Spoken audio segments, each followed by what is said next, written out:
¿Cómo está? Un gusto saludarle. Gracias por compartir con nosotros esta entrevista a fondo, una entrevista a fondo diferente, en que vamos a conocer algo más de la historia constitucional de nuestro país, de esos hechos anecdóticos, de eso que le puede interesar, porque sin duda para votar hay que votar informado y la historia también es parte de la información, más aún cuando nos estamos enfrentando este fin de semana de 15 y 16 de mayo a una mega elección por la cantidad de cargos que se eligen. Qué mejor que conversar sobre historia. ¿Y qué mejor que hacerlo con Juan Guillermo Prado, quien es amigo, quien es periodista, historiador, tiene muchas publicaciones con respecto a la historia de la política y de la democracia en nuestro país? ¿Cómo está, Juan Guillermo? Un gusto tenerlo acá en Quinta Visión. Igualmente un gusto. Yo la verdad que estoy acá en Santiago, lejos de Valparaíso, pero aquí estamos expectantes frente a lo que va a ocurrir este fin de semana. O sea, esta Lo, semana, ¿no? sí, sí, porque la verdad es que estamos, ¿no es cierto?, viviendo una semana muy importante. Oiga, partamos, ¿alguna vez en la historia de Chile, de la democracia chilena, había existido una mega elección? ¿Cómo se llama esto? Recordemos que se van a elegir alcaldes, concejales, gobernadores regionales y constituyentes convencionales. ¿Había o no? ¿O ha existido o no? No ha existido. De hecho, por ejemplo, bueno, la gran cantidad de candidatos que hay es realmente impresionante. Nunca había ocurrido en la historia de Chile. Tampoco había sido muy frecuente que se hubiera votado durante 2 días. Sin embargo, cuando se aprobó la Constitución del año 1818, gobernaba Bernardo O'Higgins en aquella época, se votó entre el 10 de agosto del año 18 y el mes de octubre de ese mismo año. O sea, se demoraron un par de meses en ser elegidos. Por ejemplo, en el primer plebiscito que hubo en nuestro país, en el año 1812, duró 3 días la elección. Votaron solamente 315 electores, ¿Ya? todos residentes de Santiago, eh, y que fueron mucho menos incluso que los que participaron en el año 1810 durante la primera Junta de Gobierno, que ahí asistieron 400 personas aproximadamente. Acá solamente hubo 315 electores que aprobaron una constitución que fue bastante insólita. ¿Y por qué tan insólita? Primero porque participaron en su redacción ciudadanos de 5 nacionalidades. Sí. Uno fue el cónsul de Estados Unidos, Joel Robert Poyser, que trató de imponer su posición a Carrera, qué sé yo, porque estuvo en el tiempo que estuvo Carrera gobernando el país. También participó un argentino, Hipólito Villegas. También participó Jaime Sudáñez, un ciudadano boliviano que fue secretario de Relaciones Exteriores de nuestro país en abril del año 1812, entre abril y octubre de 1812. También participó Antonio José Irizarry, que era de origen guatemalteco y que en 1814 estuvo por un par de días como director supremo porque el que había sido asignado no había llegado aún a Santiago, así que fueron personajes de distinta naturaleza, de distintas latitudes, y también hubo chilenos, por ejemplo, Camilo Enríquez, Manuel de Sala, Francisco Antonio Pérez, o sea, hubo varios que participaron en la redacción de este primer reglamento constitucional del año 1812. En este caso hablamos de un reglamento constitucional, probablemente tal, no de una constitución. Se ha, se ha denominado reglamento constitucional provisorio incluso, pero fue la primera, desde el punto de vista del derecho constitucional, fue la primera, a juicio mío, la primera vez que votó la gente para aprobar una constitución. Han habido muchos plebiscitos en nuestro país para aprobar constituciones. ¿Ya? Por ejemplo, señalábamos recién la de 1812, la de 1818, el año 25 y el año 80 hubo elecciones o hubo, digamos, plebiscitos para aprobar la constitución que iba a ingresar. Ahora, dentro de la historia, ¿hay algún mandatario de nuestro país que haya tenido la posibilidad en sus periodos, ¿no es cierto?, mandato de aprobar dos constituciones o reglamentos constitucionales? Sí, fíjate que curiosamente Bernardo Higgins tuvo esa posibilidad. La primera constitución de él fue el año 1818 y el año 1822, poco antes de abdicar, aprobó una nueva constitución. La primera sí fue más insólita porque votó la gente por unanimidad a favor de la constitución. No hubo ni un solo voto en contra. ¿Pero Claro, en cuánta aquella gente época votó aproximadamente? no están los registros, no se sabe. Fueron mucho más, por supuesto, que la constitución del año 1812. Sin embargo, votó gente entre Copiapó, según algunos autores, otros dicen que desde Coquimbo, hasta Cauquenes. ¿Y por qué votó esa gente y no votaron los del sur? Porque en ese momento estaba la cosa bastante complicada, digamos, estábamos todavía luchando contra los españoles, en consecuencia fue solamente gente de la zona central y el norte chico quienes pudieron votar. Ahora, ¿qué otra característica, qué otra anécdota podemos contar con respecto a esos primeros esbozos de constitución en nuestro país? Bueno, yo creo que, por ejemplo, la constitución del año 22, que reemplazó a la del 18, tuvo una característica que fue insólita, duró menos de 4 meses, porque abdica O'Higgins y inmediatamente al día siguiente se publica o se aprueba un reglamento que duró algunos meses para que luego se aprobara el año 1823 la denominada Constitución Moralista, que la redactó Mariano Egaña y que era bastante insólita, porque trataba incluso de meterse en la vida privada de la gente. Por ejemplo, habían ciudadanos meritorios que tenían el título de mérito cívico y que eran todos aquellos que de alguna manera colaboraban con el desarrollo del país, y entre los que podían tener este mérito cívico estaban los padres de 6 hijos legítimos. Una cosa insólita, por ejemplo. La moralidad fue fundamentalmente en esta constitución tal vez lo más significativo. ¿Y qué ocurrió con eso? Que duró muy poco y Ramón Freire, que era director supremo, optó por declararla derogada, digamos, porque en realidad no era tanto en ese momento eran 277 artículos los que trataban de alguna manera de reglamentar la vida del país. Si pensamos que la constitución que tenemos vigente cuando fue original, cuando se dictó originalmente tenía 120 artículos, este tiene 277. Bueno, ahora ha cambiado la situación. Tiene nuestra constitución 142 artículos y 50 disposiciones transitorias, pero en aquella época, un país pequeñito, que llegaba desde Atacama hasta, ni siquiera hasta Chiloé, hasta Valdivia, tuvo esas características, realmente fue una cosa bastante insólita. Desde el punto de vista moralista, por ejemplo, ¿qué puede destacar de lo anecdótico de esta constitución?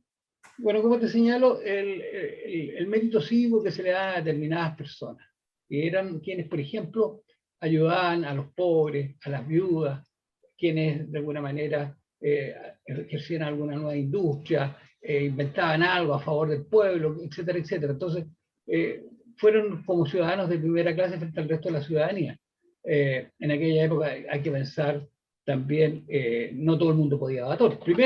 Primero, es fundamental señalar que las mujeres no tuvieron derecho a voto hasta el año 1935, cuando por primera vez pudieron votar en las elecciones municipales. Y solamente a las elecciones de presidente y parlamentarias pudieron hacerlo en el año 1949 durante el gobierno de Gabriel González Videla.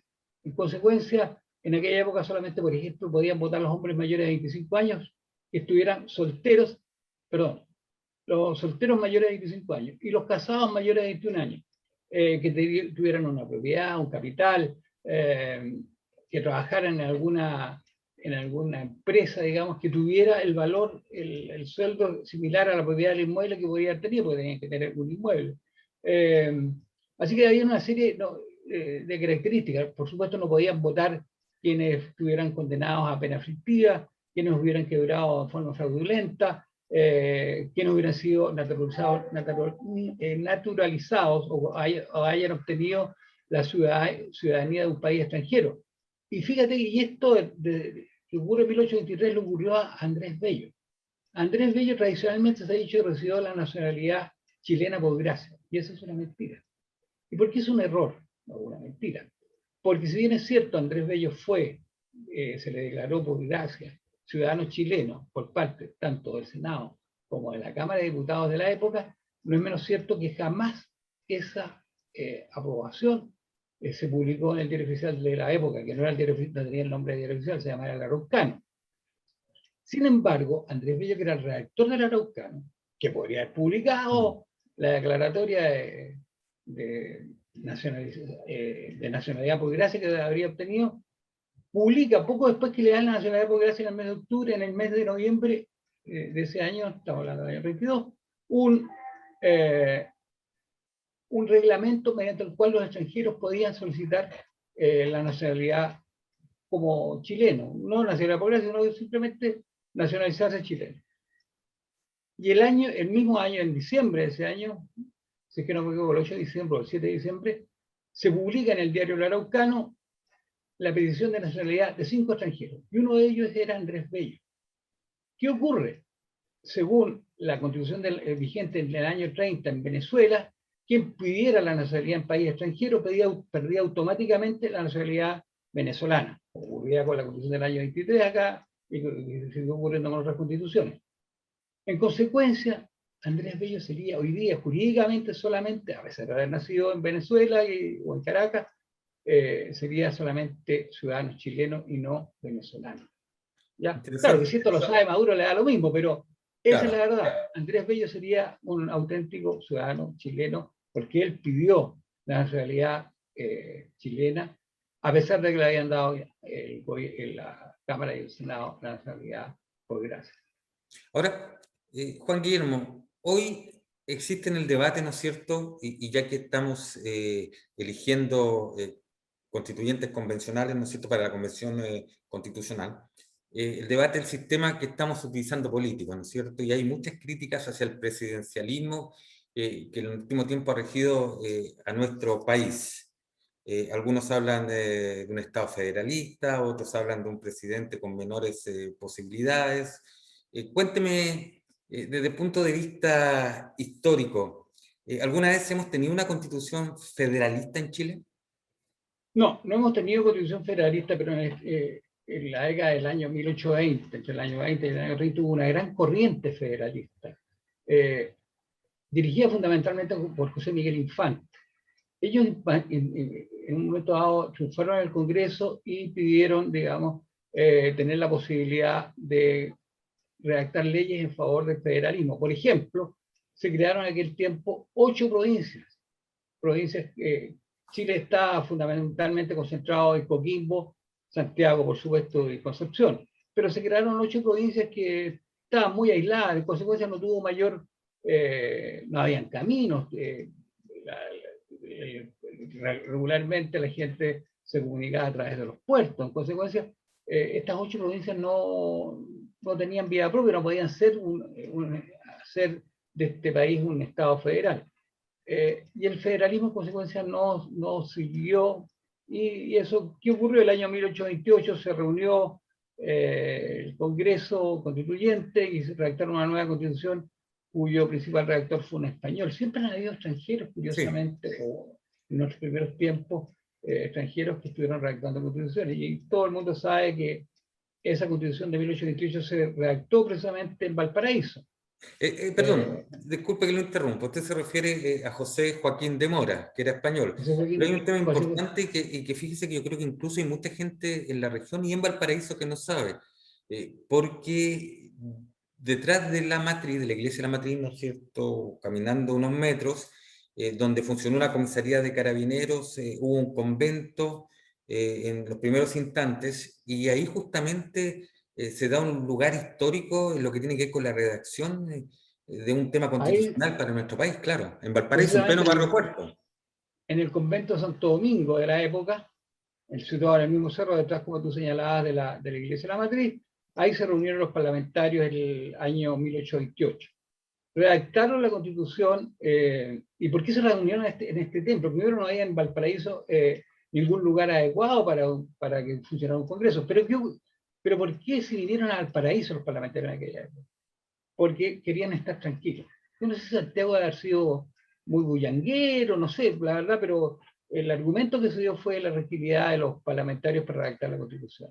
Y se reúnen en el convento de Santo Domingo y de ahí, o a la iglesia de Santo Domingo, que era circular, según señalan, ya desapareció esta iglesia, y por eso ahí se reúnen y ahí se redacta esta Constitución. Pero ¿qué ocurrió? El 26 de septiembre de ese año hubo un terremoto en Valparaíso.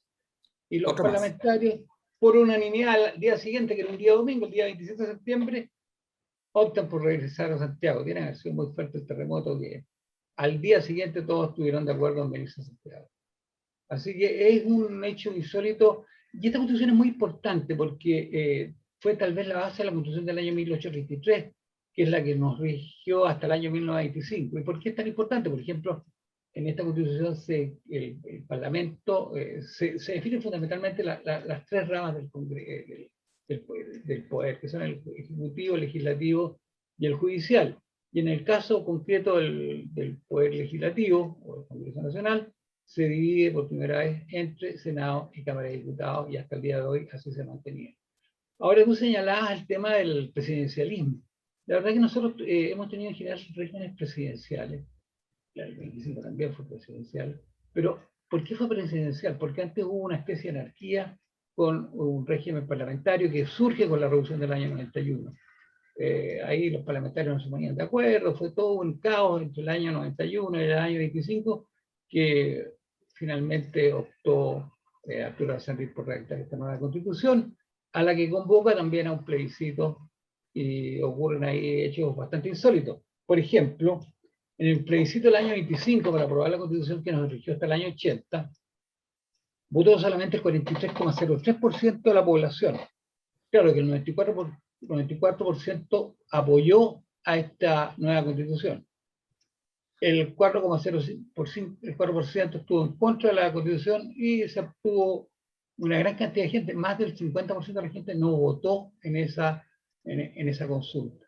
Consecuencia, la constitución del 25, si bien es cierto, fue aprobada por quienes estuvieron, por quienes votaron, la gran mayoría de la gente no votó. Y ahí hubo tres tipos de votos, que son bastante insólitos. Un voto era de color rojo. Los que aprobaron la Constitución votaron con el voto de color rojo. En los que estaban en contra, votaron con un voto de color blanco, y quienes estaban de acuerdo con que continuara el parlamentarismo, votaron con un voto de color azul. En aquella época no existía la cédula única que existe hoy día. En aquella época cada elector llevaba su voto y eso daba consecuencias que hubiera cohecho, porque mucha gente le entregaban el voto y tenían que de alguna manera justificar que habían votado por tal o cual candidato para recibir, por ejemplo, hubieran hechos insólitos. A los votantes les entregaban, por ejemplo, un zapato del par. Y después de la elección, si el tipo salía, le entregaban el otro zapato. Bueno, hubo otras formas, pero eso es tal vez lo más grotesco que hubo en aquel tiempo. Ahora, dentro de lo interesante, ¿por qué estas constituciones, estamos hablando de la de 1833, la de 1925, tienen tanta durabilidad en el tiempo? ¿Qué características los lleva justamente a este factor? Bueno, duraron, pero también hay que pensar que también tuvieron muchas reformas, como ocurrió con la Constitución del 80. Ahora, entre el 25 y el 80, piensa tú, el 80, estamos ya pasados 40 años de la Constitución del 80, y entre el 25 y el 80, creo que hay menos años. O sea, también la del 80 ha tenido una larga duración, a pesar de que ha sido concretamente muy reformada. Prácticamente todos los años han habido reformas constitucionales. La última fue la que acaba de incorporar en la Asamblea Constituyente a los pueblos aborígenes o pueblos originarios, que ya van en 10 pueblos originarios. No hay, a mi juicio, hoy día ninguna etnia en nuestro país que se pueda considerar pura, como ocurre con otros países como Colombia, Brasil o Perú. Casi todos están amestizados. Hay, por ejemplo, en los Yaganes queda solamente una sobreviviente pura, ¿ya? Pero así se ha aprobado, digamos, tenemos 10 pueblos originarios, seguramente va a surgir un 10º pueblo originario que podrían ser los Ona, y hay un proyecto de ley de declarar esta etnia del sur del país como un pueblo originario. O sea, y esto para llegar tal vez a crear un Estado plurinacional. Así que estamos frente a un fenómeno que no se había considerado nunca. Fíjate tú que en materia de legislación, a pesar de que en el primer escudo nacional apareció un par de mapuches, un hombre y una mujer en cada extremo del escudo, no es menos cierto que durante prácticamente todo el siglo XIX no hubo mayor legislación en favor de los indígenas. Se legislaba solamente sobre el tema de las tierras indígenas, a quienes regularmente se les quitaba. Claro que hay que reconocer también que en el año 1818, o durante el gobierno de Aldo O'Higgins, se le dio la nacionalidad chilena a los indígenas, cosa que no había ocurrido antes. Así que eso se lo debemos a O'Higgins.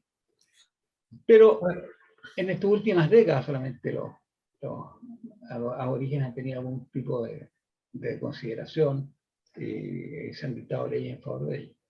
Ahora, Juan Guillermo, en este proceso, ¿no es cierto?, constituyente, este nuevo proceso constituyente, mucho se mencionó antes, ¿no es cierto?, del plebiscito, y se menciona ahora el tema o el término de la hoja en blanco, partir de una hoja en blanco. Históricamente se ha dado esta situación de partir de la nada, entre comillas, el poder realizar una constitución, el poder elaborar una constitución. A ver, no, las elaboraciones de las constituciones anteriores regularmente estaban formadas por comisiones. Por ejemplo, hubo una comisión constituyente para la Constitución del 80, la Comisión Ortúzar, el año 25. Se formaron varias comisiones, ninguna de ellas resultó, y finalmente el redactor principal de la Constitución del año 25 fue José Fernández Maza, parlamentario, que fue el primer chileno que ocupó la presidencia de las Naciones Unidas por allá por el año 53. Un tipo muy importante, que era ministro de Arturo Alessandri. En la Constitución del año 1833 hubo dos redactores principales. Uno de ellos era Gandarillas, digamos, que era más bien de carácter liberal, y el otro era Mariano Egaña, que era conservador. O sea, aquí hubo una confusión de sectores de lo que estaba viviendo el país. En la Constitución del año 28 fue muy importante, como señalé, o como tú señalaste, José Joaquín de Mora, este español que después fue expulsado. Le dieron la nacionalidad por gracia, y a los 3 o 4 años lo expulsan del país. Y en las otras constituciones hubo también comisiones que de alguna manera redactaron los textos constitucionales que los introdujeron durante los tiempos iniciales de la República. Tal vez la comisión más importante fue la que yo mencioné, la que formó carrera con Poinsett, este norteamericano, con Villegas, con Sudáñez, con Irizarry, todos extranjeros, y algunos chilenos como Enríquez, como Gabriel Enrique, Manuel de Salas o Francisco Antonio Pérez. Bueno, estamos hablando del tema constitucional, historia de las constituciones, algunas anécdotas, temas que son interesantes que usted conozca, junto al periodista y escritor Juan Guillermo Prado. Nos queda pocos minutos para terminar esta interesante conversación, que sin duda sirve para informarnos, para tener más presente temas históricos que son apasionantes y que todos debiéramos de alguna manera conocer. Juan Guillermo, desde su perspectiva como periodista, escritor, historiador también, porque sus libros tienen mucho de historia, ¿cómo vislumbra que va a quedar en la historia, en los últimos 2 minutos que nos quedan de programa, cómo vislumbra que va a quedar en la historia estas elecciones que vienen, específicamente en lo que se refiere a los constituyentes convencionales? Bueno, yo creo que lo más importante en este plebiscito, es decir, perdón, en esta asamblea constituyente, es que por primera vez van a ser elegidos los constituyentes democráticamente. No había ocurrido nunca en la historia. Sí había ocurrido que hayan sido aprobadas las constituciones mediante plebiscitos, pero que hayan sido designados o elegidos los propios constituyentes es un hecho insólito. El año 25 se formó una comisión en forma, digamos, al margen de lo que estaba instituido por Arturo Alessandri, con el objeto de hacer una constitución, pero eso no pasó más allá.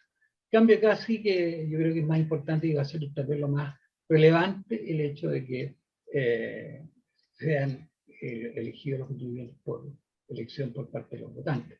Ahora bien, yo no creo que en los plazos que se han dado se pueda redactar tan rápidamente una constitución. Yo dudo mucho, a lo mejor soy muy pesimista, pero viendo las historias de las constituciones que ha habido no solamente en nuestro país, sino en otros países, veo que en realidad es muy difícil que salga un texto tan rápido, más encima si está pidiendo una hoja en blanco. Así que veamos qué pasa. Espero que se cumplan los plazos. Espero que todo salga bien en estas elecciones de hoy día y de mañana. Y ahí esperamos nosotros poder contar con su próximo libro, ¿no es cierto?, donde seguramente va a incluir parte de esta historia ya moderna, de esta historia del siglo XXI en la política y la democracia chilena. Juan Guillermo Prado, periodista, escritor, historiador, amigo, muchas gracias por esta entrevista a fondo, que creo que ha sido muy interesante porque nos ha permitido conocer elementos históricos que creo son fundamentales tenerlos en cuenta a la hora de tratar un tema tan importante como es la nueva constitución en nuestro país, y que de alguna forma, ¿no es cierto?, se mezcla con estas elecciones del 15 y 16 de mayo, porque recordemos que vamos a elegir a quienes van a justamente elaborar el nuevo texto constitucional para Chile. Ok, muchas gracias por haberme invitado.